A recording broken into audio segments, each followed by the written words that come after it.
You can have a $10 million salary, but if you don't believe in yourself and you have no family value, really your net worth is nothing.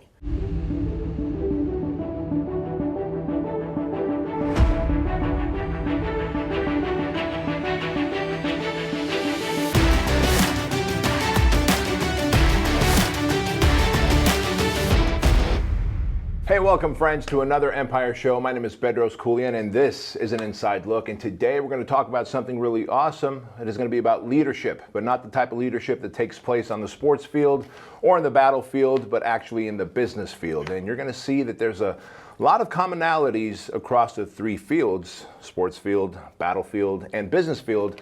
But you're also going to see that if you're an entrepreneur and you want to lead your business to greater success, there are very specific things you need to do that only pertain to business and entrepreneurship. And today, we've got some awesome guests with us. You guys know who they are: Steve Eckert and Ray Care. They're not only co-instructors with me in the Modern Day Night Project, but we have a separate business together, and that business is LTD, Leadership and Team Development for corporations, big businesses, and for entrepreneurs who want to scale their businesses faster and break through the limiting minutia that is created by ineffective teams through poor communication, poor problem solving, and poor vision building. So with that said, yesterday we did a awesome one-day experience for about 35 CEOs and founders of 35 different companies. And oftentimes when LTD is doing something like this, it's usually for one company, and there'll be the CEO and the second or third in command along with the team, their employees. But this was really cool. We were able to get 35 or so CEOs and leaders together of different companies and really pour into them and show them all the different blind spots that they might have that's limiting the growth of their businesses. Just curious, what I wanted to do was bring you guys in here into the studio the following day while everything's still fresh, so that we can speak into all of the leaders and CEOs and business founders who listen and watch the Empire Show, and really be able to take away a lot of the knowledge and wisdom that we shared there. And so as you guys were interacting with those 35 or so founders and CEOs of big businesses, they were there from real estate to marijuana farms. I mean, it was across the board. What were some commonalities, Steve, that you saw in terms of problems or bottlenecks they were having in their businesses? Well, the first thing, it was awesome, the dynamic to get all business owners together. It was a whole different dynamic than when we have all the different rank structures in there. You know, the hourly employees sometimes come with the CEOs. This time it's totally different. So it kind of validified what we're doing, that we were able to impact all these high-level individuals. And there were some very successful business owners there. So that was the awesome dynamic that we never really had before with the group. But it seemed the common struggle that they're having, especially at that level, is we'd ask them, say we asked them a certain question on communication and to rate themselves. They would give themselves a 10 or a 9 or an 8 even. But then as we say, wait, I don't want you to rate yourself until I explain how I want you to talk about communication. And we say communicate with your team, with your peers, with your subordinates, with your staff. And they're already start writing, no, don't write down your score yet. What about with your wife, with your spouse, with your community, with your kids?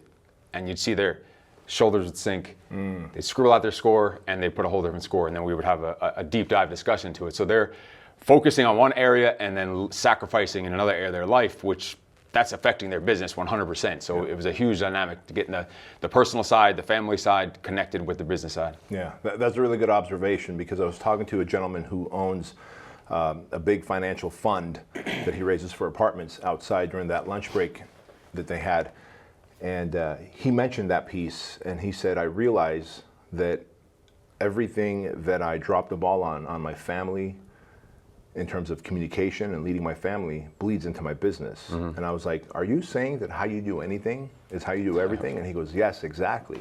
And that is very true. Like anything we do, from the way our headspace, our emotional space, our physical health, the way we communicate with friends and family, bleeds into our business. Because you can't go, well, I'm going to be a great communicator in business, but then I'm just going to be a lousy and emotionally constipated communicator with friends and family. Those things don't make sense. And they had some breakthroughs on it, because even on the family, we had them score themselves on family. Even then, they're putting 8 or 9. And then you say, well, they think it's an 8 or 9 because, oh, I'm providing for my family. There's a lot more to your family than just fucking providing for your family. There's how many experiences are you actually creating? How many times are you sitting down and being present with them and intentional about the activities you're doing with them? And then again, crossing out the scores. Their mindsets were almost warped because they're such high performing individuals that in business that they thought they were all in this one area, and then they had to be. So that's an interesting thing, because you could be a high performer in business but be unsuccessful in life. And at the end of the day, if we're trying to become successful people, not just successful in business, but successful in life, then you've dropped the ball. If you're, let's say, making millions, absolutely profitable, your company's hitting the Inc. 500 list 1 year after a year. That happened to me, by the way, year 2014, 15, and 16, yet I felt like I was completely dropping the ball on the other side. And there is a sense of balance that has to happen, and it's easy enough to do.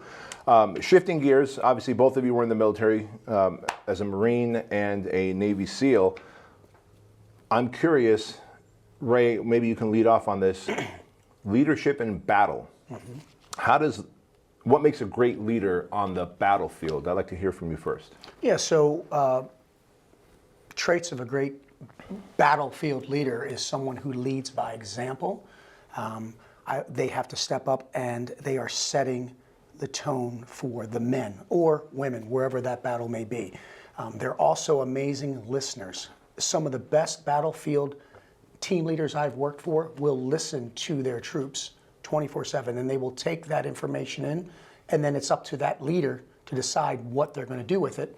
And a great battlefield leader is humble, and he's three-dimensional.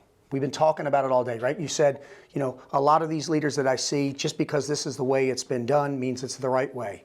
Great battlefield leaders are three-dimensional. They think outside the box, and they learn from their mistakes. And that is a trait that is dying these days, because so many individuals, just like on the battlefield and as they grow through the corporate level, that ego gets in the way, and they think they get the blinders on. And that's what we showed them yesterday, is that there are so many different ways to skin a cat.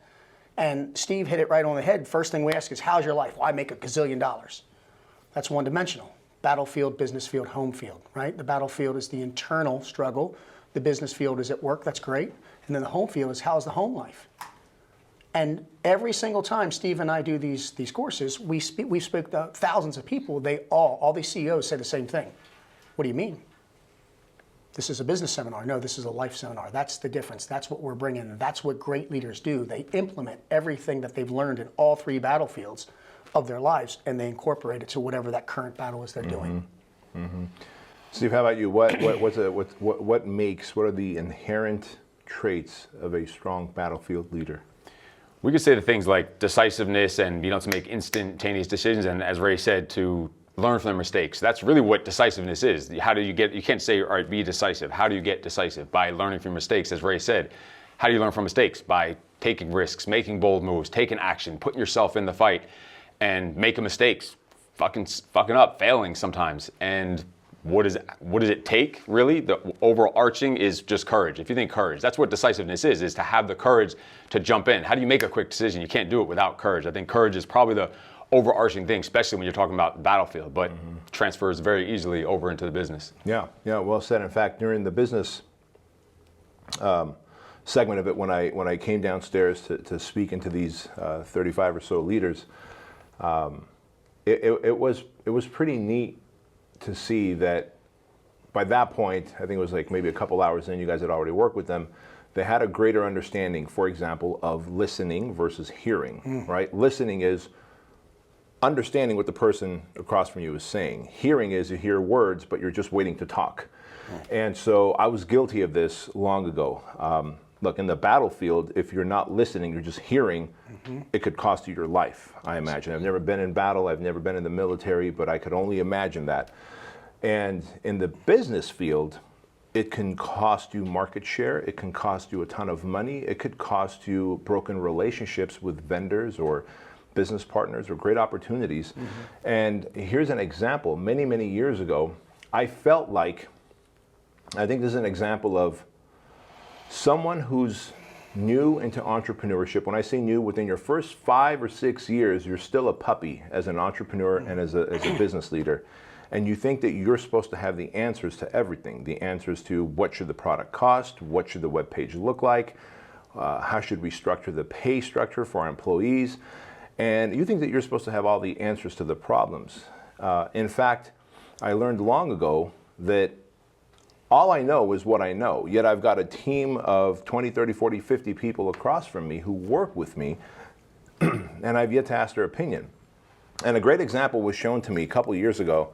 Lauren from upstairs, she had just taken upon herself to start marketing the Fit Body Bootcamp locations on Pinterest.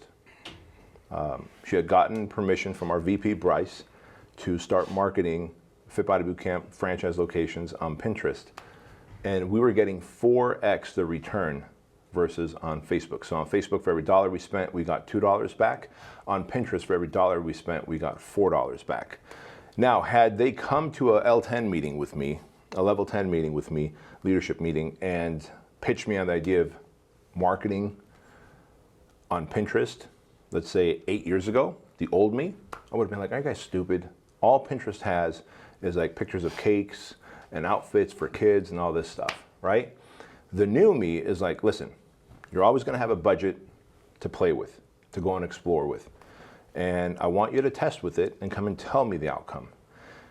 By listening to my team, who's actively engaged in different social media platforms, who's actively engaged in the cultures that exist out there, they were able to get us 4x the return on every dollar through Pinterest. But if you had asked me, I would have been hesitant to try Pinterest at the time. So it's a great example of the old me wouldn't have listened and would have said that's a waste of time, just divert the rest of that money here on Facebook or YouTube, where we really monetize well. And so with that said, what do you see that the best leaders do well that ineffective leaders don't, Steve? I think the first thing is what you said is they subdue their ego a little bit. They realize they don't have all the answers, and even if they might know the answer, is not give the answer right away, because then they're doing a disservice to that person right there. They're not developing that person. So same as in the military is developing future leaders. That's a force multiplier. That's what allows you to then have that speed of action and violence of action right off the bat, is if you're developing other leaders, you don't have to do everything yourself. If you have to go up the chain of command for every answer and then wait till it comes back down to you, by the time you did that, you're overrun by the enemy. Now, if you have a force that at any level, they know their authority of delegation that they can do, because they've been trained and taught that way, and they can make a decision like that, they could overwhelm that much larger force. Same thing in business, the same way. So it's really developing future leaders, I think, is the number one thing they do differently. And that takes them to subdue their ego, because they think they could do everything better than everyone. And they probably could do most things better than everyone, but I'm guessing you can't run a Facebook ad better than the Facebook ad people, right? Pretty sure you'd suck at it compared to going on the computer and doing all that stuff. So it's to say, all right, you could go figure it out and you could do it yourself if you want to, and you might do a decent job at it, but to say, all right, I'm going to find someone who can even do this better than me, that takes a big hit to some people's ego, because they probably start off by themselves doing everything alone, to start handing off that stuff to delegate so that they can elevate, and that's the only way it's going to happen. That's a really good observation. And if we know that the things that winning founders, CEOs, and leaders do, who are winners, are to delegate and empower and build other decisive leaders, why aren't more of them doing that? I think because of that, they don't want to give up power. They don't want to give up control. They think they're going to lose money, and it comes back to a foundation of not having enough trust. When we can say what makes a good team, we can say trust makes a good team, but really what makes a good team is the good leader, because he's the one that's going to develop trust amongst the team. So they can't say, all right, we're stuck in these different silos, we're stuck on and all adversarial. The leader is going to make them think it's us versus them, not us versus them. You know what I mean? That's what a leader's going to do, is pull them together in that same way. Yeah, that's a really good observation. Ray, what makes a good team? Like if someone is starting out in business and they're reaching that point where they're like, man, it's just me and my wife right now, but I think we need to start really doubling down on ourselves. We want to start hiring people. Yep. listen, when I started, I would hire someone and I would say, this is your job, not explaining what the entire mission of our business is, just this is your job. Yep. And I felt like they were working in a silo, then I'd get upset at them when they wouldn't do their job right. So what makes a good team as you begin to scale and hire employees? Well, obviously, first thing you need to understand is what I feel the acronym of a team really is, and that is trust, effort, attitude, and mission, right? Whether you're the CEO or you're the first guy, the newest guy on the ground, you've got to understand that. It starts with this. You have to trust yourself, trust in the mission, trust in the vision, right? So you need to make sure that that message, whatever it is you want as a leader, is coming across to even if your wife and your employees. Effort, a good leader does not have employees that work for them, they work with them. So how do you do that? I don't believe, and a good leader doesn't believe in giving, I don't want 100% of what you got, I want everything you've got, right? Attitude, it's as simple as this. You have to show up every day with a great attitude. You told me once that nothing will open and close a door faster in this life than a good or bad attitude. If you have someone with a bad attitude, it's contagious, it's a cancer, it needs to go away. And then M, as a good leader, you need to be a great leader, you have to be a master communicator. And the mission has to be embedded in everyone's DNA. And that's whether it's physical, mental, emotional, social, spiritual, and financial, whatever your mission is, your team needs to understand that. Your team needs to understand that you have core values. If you don't have core values, if you don't have principles, then you're not going to develop the right team because you're going to have a bunch of individuals that are doing their own thing, right? Leaders, they choose, right? In the business world, hire slow, fire fast. Well, guess what? We have the same thing in the SEAL teams. There is a process to become a Navy SEAL, right? We weed out the weak and then we weed out the strong. I only want the best on my team, and when everybody comes on my team, they know exactly what my vision, my mission, my values, and my views are 24/7. And a great leader will do what we do in the SEAL teams. They will have what we call, and I'm using these acronyms, AARs, after action reports. I believe in having them weekly, monthly, annually. If something changes with you, because you're ahead of the game, these leaders are seeing other things that maybe I'm not, we need to be informed of what's going on. So the communication, the transmitting and receiving, that is what's key. The best leaders I have ever worked with, have been amazing communicators. I know what's going on at all times, right? And that's how it works. They tell me what they know, what they don't know, and when they will know it. There's no time for deceitfulness in a company, in life, or in your team. Yeah, true enough. True enough. Let's talk about as you build that team. I mean, you said something. You said, trust, effort, attitude, and mission. Yes, sir. Get it. And then, of course, I talked about the vision. And in fact, I remember asking the lady up front, and I'm not here to pick on her, so I'm not going to call her name out. But I said, we saw her name, and then she was a CEO of a pharmaceutical grade marijuana hemp manufacturing company. And I said, hey, what is your goal of your company? She said, I don't know if you guys remember, she said, to change the world. I was like, oh, cool. By when? She's like, as soon as possible. Like, well, there's like a whole bunch of people in the world, right? And so she realized very quickly, well, our goal is, I said, can you be more specific? To change the lives of 100 million people. Okay, still as soon as possible? I go, because if I work for you, as soon as possible, it might be in 5 years. Like 100 million lives changed, to me, is 5 years from now. This guy might think 100 million lives changed might be a year from now. You as the founder, 100 million lives changed might be 3 years from now. So we have three very different views, and the leader is not aligned with the two employees. She's like, dude, you're right. And so I gave the example of when I first started Fit Body Bootcamp, anyone would ask me, like, what's your goal of Fit Body Bootcamp? We're gonna have a bunch of locations all over the world as soon as possible. Like, that was not a clear vision for my team members. At the time I had about 8, 9 team members, and therefore I was constantly frustrated with my team. Today we've got over 50 people in the building here, and everyone knows that our goal is 2,000 locations by the year 2025, and that means if that's our vision, and a vision is always about what you want, when do you want it, and why, the why piece. And as I shared that with them, I just saw so many people writing that note down, because your team, your employees at the end of the day have to buy into the why. The why for Fit Body Bootcamp is that we want to have 6 million people every morning working out at a Fit Body Bootcamp location and changing their lives through workouts, nutrition, and a positive mental attitude. And so now if I'm looking for new employees to hire, I go, hey, here's our vision statement. Our vision statement is we want 2,000 Fit Body Bootcamp locations by the year 2025, because we believe when we have that, we'll be impacting 6 million lives every single morning through fitness, nutrition, and a positive mental attitude. Now, if someone's like, that doesn't interest me, dude, don't get on board on my company, because you're just not going to work as a team member. You're going to work as an employee. And then we defined what an employee was, which is an employee clocks in a little late, clocks out a little early, and does the bare minimum to maintain employment. Whereas a team member knows what the mission is and plays ferociously with the other team members to win. Like, that's a very big difference. And so anyway, she had that aha moment, and I could see how everybody was writing down their vision of obviously what they want, when they want, and why they want it. And then I said, when you have that vision, it speaks to the M in team, which is the mission, their daily mission. Like, we know we need 34 EOIs in to this building every day, expression of interest forms, applications in for potential franchisees to hit our goal. So if we're not getting 34 applications a day, we're behind schedule. And so all of a sudden they were like, holy crap, I get it. You can take your big vision and break it down into little edible chunks on a daily basis. And now that makes it more tolerable.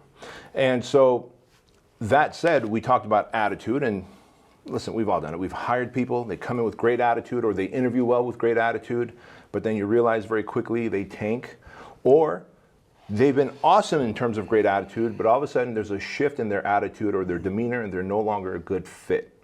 How do we deal with people in a business as entrepreneurs with people that have this, they were once a good fit and now they're not? I think sometimes it has to do with the leader, right? The leader comes to the workshops like they came to yesterday. If those leaders go back to their teams and don't take all that information and install and download it into their teams, they're going to keep leveling up. It's like a marriage, right? If you level up and your partner doesn't, there's too big of a slope in there. They can't keep up. They need to take them along for the ride. So I think they'll read the personal development books, they get the coaches, they do all this other stuff, but maybe then don't pour it into their team. They're just holding all that information and knowledge and wisdom hostage in their head, and the team's getting left behind. So you still, like we always say, take accountability. Always look at the situation. How can you blame yourself?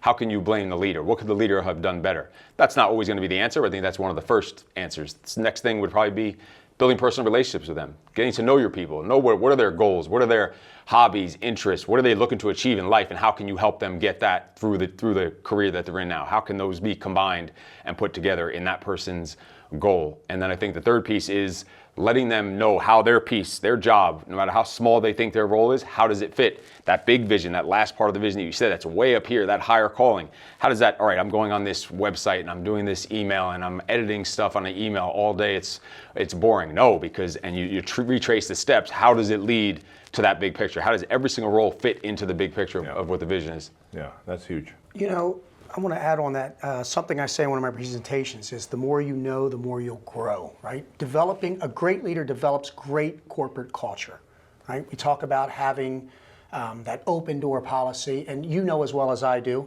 you run a huge company. And you can say that, and you're a very personable person. But if I'm new, I am not going to go up to the CEO of a $200 million company and say, sir, I have a problem going on. So there needs to be SOP, standard operating procedures and rules that are put in place, because if I see somebody, like if Steve is working and he is a 8-cylinder machine, he's always grinding, and all of a sudden something's off, I hope we've developed that type of relationship, because as a good leader, I'm investing in my troops and my teams on the battlefield, which is at work, and then off, right, doing activities together, so we get to know each other. And then as we get to know more about each other, we get more comfortable, right? You and I have developed a relationship. I've talked to you offline about some things that most employees would not talk to with giant CEOs, but we've developed that relationship. Now, there should be a chain of command. People work for people, and it's not just your job. It's not just the CEO's job to know every single person's roles and types of their behaviors. It's the people that you put under you. Everybody should know everybody's position. In the SEAL team, when you're in a patrol, you know the guy in front and the guy behind you's position. Same thing in the Marines.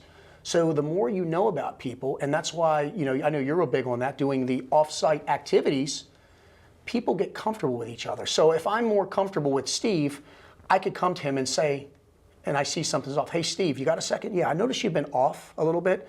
Hey, is everything good with the family, the fitness, the finances, and faith, right? We break it down. Yeah.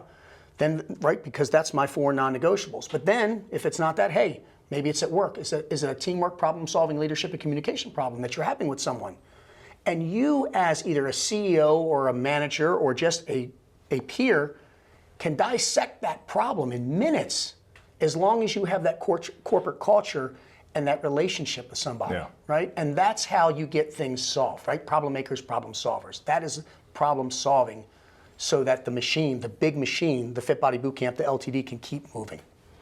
That's a really great way to break it down, because I drew the trust pyramid on the marker board yesterday. If you draw a pyramid and you stack 4 words in it, the foundation word at the very bottom of that pyramid is trust. When a company has trust, then they feel they're safe. They don't feel like the threat that, like, gosh, if I'm working for Steve and I don't trust him because he's proven to me that he's erratic in his emotions, if I don't have trust, I'm not going to have the next step, which is conflict, healthy conflict.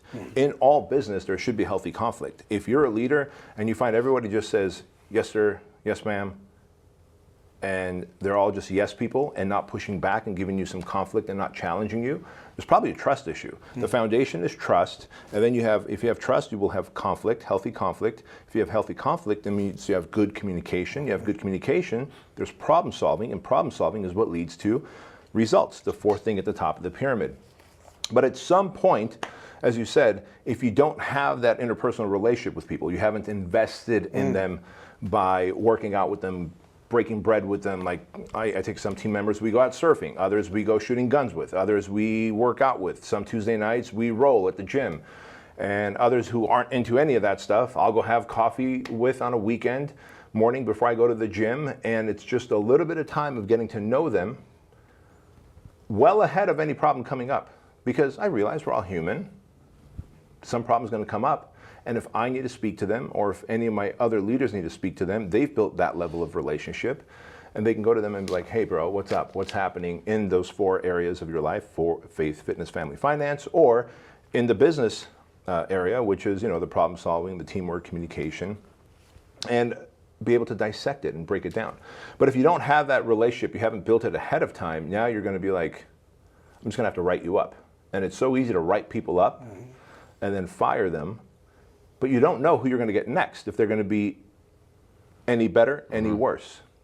So with that said, that is a role of the leader, is to at least build a relationship with their key people. And those key people, the second in commands, can build relationships with the folks who are in the rank and file, so that open communication happens. But I'm going to ask you guys this.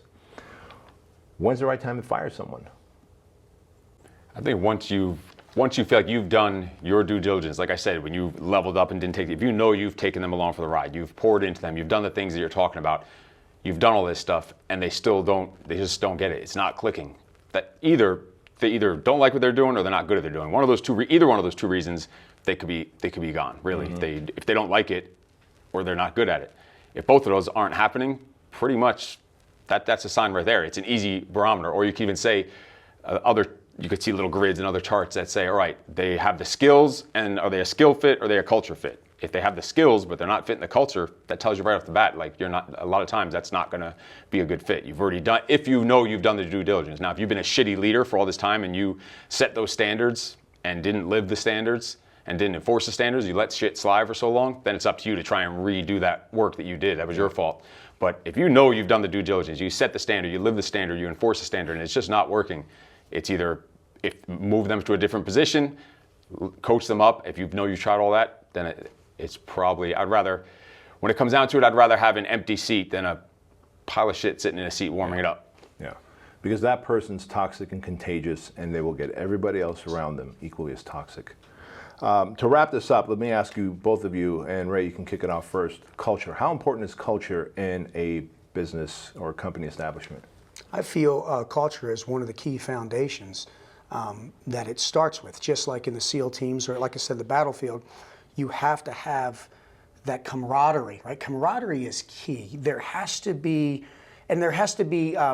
competitive rivalry within the group, right? You want overachievers. So that's where it starts. That is key. It's foundation. And what happens is when you get a pool of just, overachievers, and because again, you told me before, remember? Trust, effort, attitude, mission. This was when you hired me. I will hire you for effort and attitude. Trust takes time, and I will teach you the mission. So if you have those two key components and you apply that, the rest will come as long as they are on board with what you want. And I love it, and I see it all the time. We're seeing it. And what's so amazing is we do these groups like yesterday, and these questions that you're asking us, we say this to the CEOs of the company, and they're just like this. And then what we do is you get up there and we just open this up, and they're like, oh my God, there's more to being a successful entrepreneur than just making money, right? You said as well as I did, you can have a $10 million salary, but if you don't believe in yourself and you have no family value, really your net worth is nothing. Yeah. So what we're doing here and what you do is we try to implement what's really important, right? You are more than what you are at work. There's overlapping fields of fire. You are a three-dimensional human being. Bringing your A game means every day to work, usually to me means you have balance in the outside world, your life, with your family, and with yourself. Yeah, well said. Culture. Yeah, I think it comes down to, we hear the term, don't give a shit what anyone thinks about you, right? And that's fine, but I think what a culture is knowing the difference of who to give a shit what to think about you and who not to give a shit. Yeah. I give a shit what people like you think about me. That's not being approval seeking or groveling. That's what I think is culture. That's I don't want to let either one of you down. Excuse me. And when you're with the team, you like Ray talks about all the time. He could have his SEAL platoon way out in the distance. He could see exactly who they are just by their movements because they've built that culture. They've gotten to know each other so well. I always know it's Ray because it's very short. So I know there's Ray right there. Had to throw that in there. This was getting too serious of a show for me. So, and that's how we know there's Ray. Let's try to be serious on this one. Go ahead. It's getting too serious for me. We had to lighten that. I love it. Go on. But is that culture of, all right, I don't want to let people down. You want people on your team who would feel like they failed just for letting you down. Not fail because they didn't make money or just because they let you down. That's the type of culture, I think, and that's how you determine who should I give a fuck what they think about me and who shouldn't I. I think that's a skill and that's a culture in itself, I think. Yeah. I'm sorry, I got to, because, and when you have good corporate culture like we do, like I've messed up many a times with both of you. I have.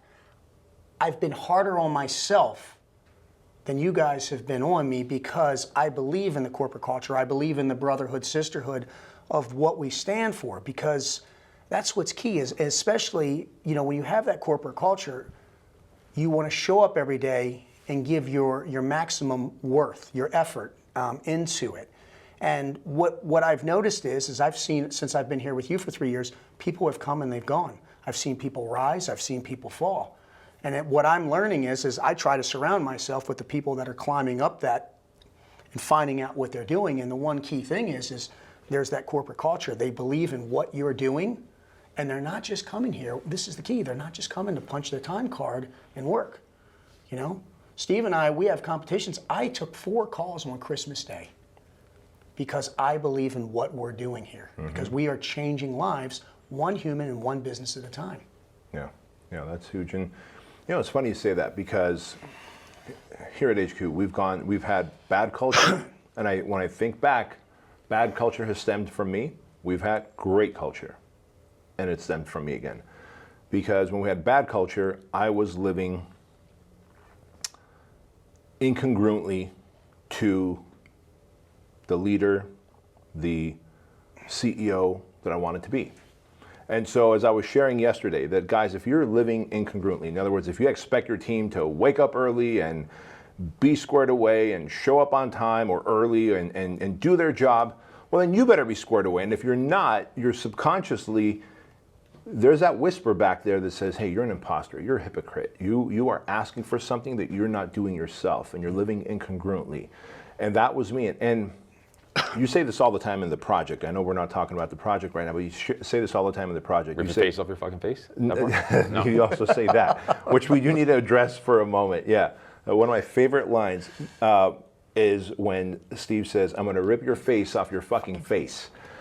And It's deep. It's deep. And the guys don't know what to think because they want to laugh because it's funny, but if they laugh, they're going to get punished more. And then when I ask them, why don't you laugh? They feel like they did something wrong and they end up getting punished anyway. So it's a no-win where the project is concerned. But going back to this, the thing you share at the project that's worth sharing here with this audience in terms of entrepreneurial success is that if you're living incongruently, you say, hey, I could be on the other side of the country and I could do something low down and dirty and I could get home and my kids would never know. But somehow through the universe, they'll find out, and through karmic justice, it'll impact them. You said it in a more eloquent way.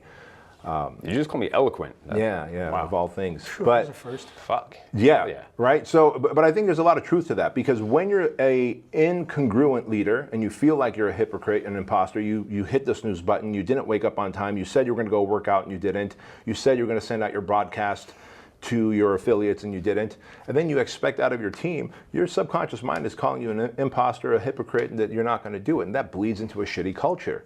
On the flip side, when I started to do everything that I said I was going to do, I checked off every box every morning, non-negotiable, like they could feel that energy. Like this cat lives what he like preaches, and I need to either fall in line or I need to fall out. And that's how the culture changed, because once I started living and breathing the core values that I really believed in, but was kind of waffling on back then, as soon as I locked that in, man, and became a robot, if you will, we lost, I think, a total of 6 people in a 1-year period who were just like, oh, he's not going to waffle back to that loser of a leader. He's like, this guy's fully committed now.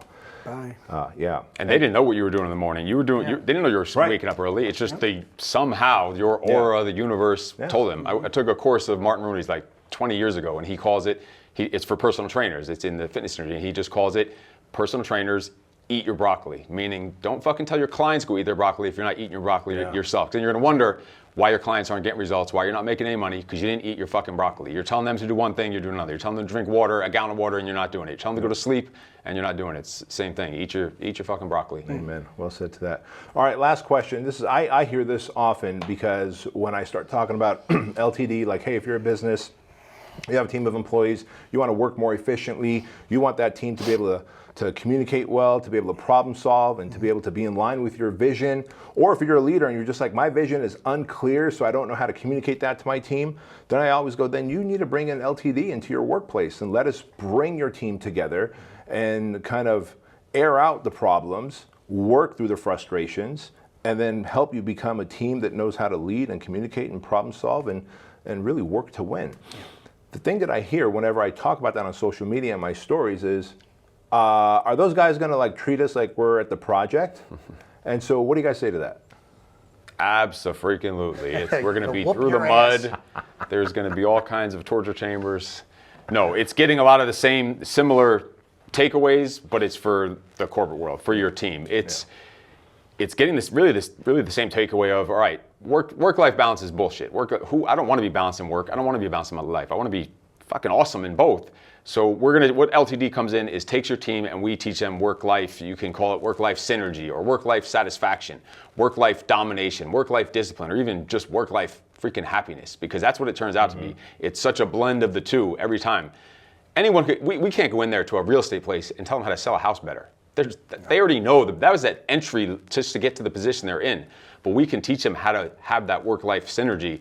That's going to make them make a shitload more money in the long run. So that's really what we do when we come in. Yeah. So obviously at LTD, what you guys do, and if they pay a little more, they get me along with you guys as well, is there's the 1-day and the 2-day experience. Ray, talk us through what a 1-day experience looks like for like yesterday for a group of entrepreneurs. A 1-day experience starts a few weeks ahead of time when Steve and I take the time to send out a questionnaire. So we want to know from you what's going on with your company, and Steve puts out this amazing questionnaire so we can gather intel and then crunch it and then know where the problem areas are versus just showing up and teaching, right? So the difference between this and any other course is this is not a cookie cutter program. We specifically design it for each CEO. There's no 2 CEOs on this planet. So once we figure out the information that we need, we come in there And we incorporate and we infuse with any company the teamwork, problem solving, leadership, communication, and then we use what I like to call our three-dimensional system, where we show the individuals where you might be excelling at one thing, you're not at the other. And what's so amazing about yesterday, we started off in the morning. We do some hands-on experience. I don't want to tell everybody what we're doing, but okay, but let's talk about that for a moment. Yeah. What took place the first hour? First was, hour. Was it hands-on or was it seated? First Pugil hour, sticks, fight to the death. First hour, what I did is I take the individuals outside and I do a communication drill with them. I take about 20 individuals, and then what I do is I have them try to transmit and receive. It's a drill that we do. Not only, I gave them 5 words, not only do these CEOs, 30 CEOs of these giant corporations get it wrong, they only had one of the words correct. So right there, we then go inside, and remember, that was the problem. Then we solve it with breaking down the styles and types of communication. And then after that, Steve, what was the course you did yesterday after I did my communication course? You did no, it was Bedros. You came in, and you taught about an hour of business, which is amazing, right, at a whole different level. Steve I then taught about team. I broke down the analogy of team. Steve does an amazing emotional discipline course that, Lily, if you haven't heard, it's amazing, about the 3 colors that men and women live in. What else did you do, Steve? You doing another course. What was the other one? The work-life balance. The work-life balance, and balancing the or one scheduling thing, the time blocking. and the one thing that Steve breaks out that I think is the biggest, I'm gonna steal your thunder, is everybody in business, just like me, I'm gonna use it, has a calendar. And they have a calendar for everything they do. And Steve comes in every time, and I got goosebumps, and he says, show me the calendar for your family. And not one fucking person has one. I was guilty of it. He teaches you how to develop and create balance, right, in your life. And every single person, yesterday you were there, how many people are guilty, I gotta give you credit, I don't do it often, of not having a calendar for your person? Every hand went up. Yeah.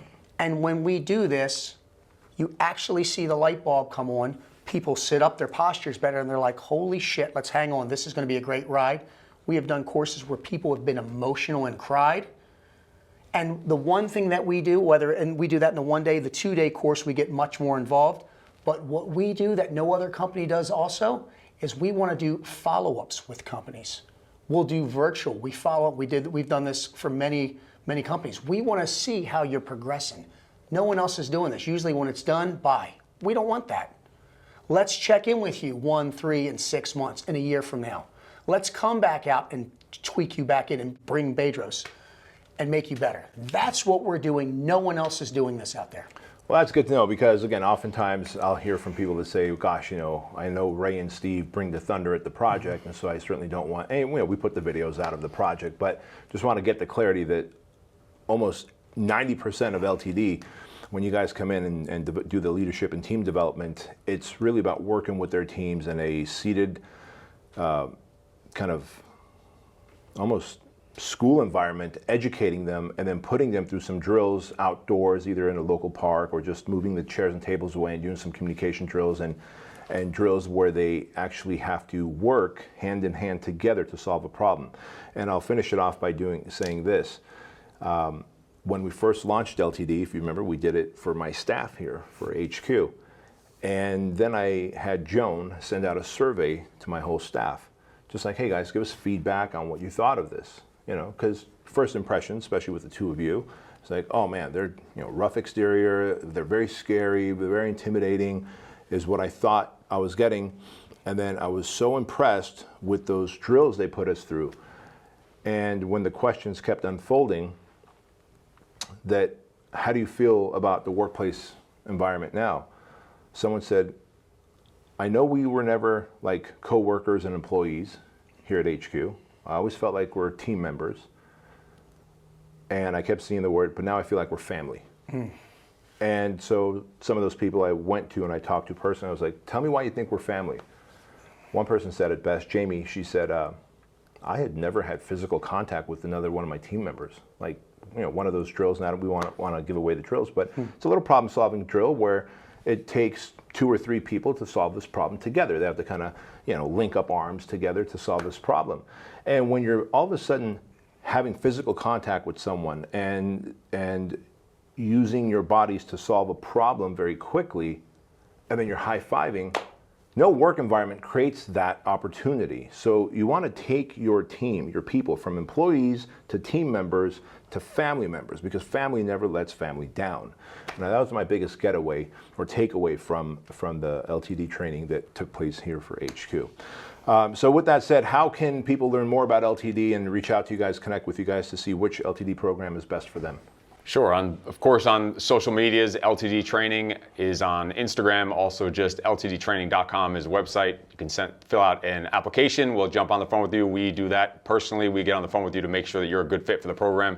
We want to have touch points with every single person that is in contact with us. So we will take care of that personally. Very good. And guys and gals, if you are an entrepreneur, you have a business, you want to break through the bottlenecks and you want to break through the glass ceiling that is caused by a dysfunctional team, if you will, a team that's not working efficiently, again, ltdtraining.com, or just reach out to me on DM, and what I'll do is I'll connect you with either Ray or Steve, and they'll kind of diagnose the business problem that you're experiencing, and they'll tell you exactly how they can help you fix it so you can have the big breakthroughs and monetize your business even more. So with that said, be sure to screenshot this episode, share it on social media, tag Steve, tag Ray, tag myself, and as always, don't forget to tell your mama. We'll see you later.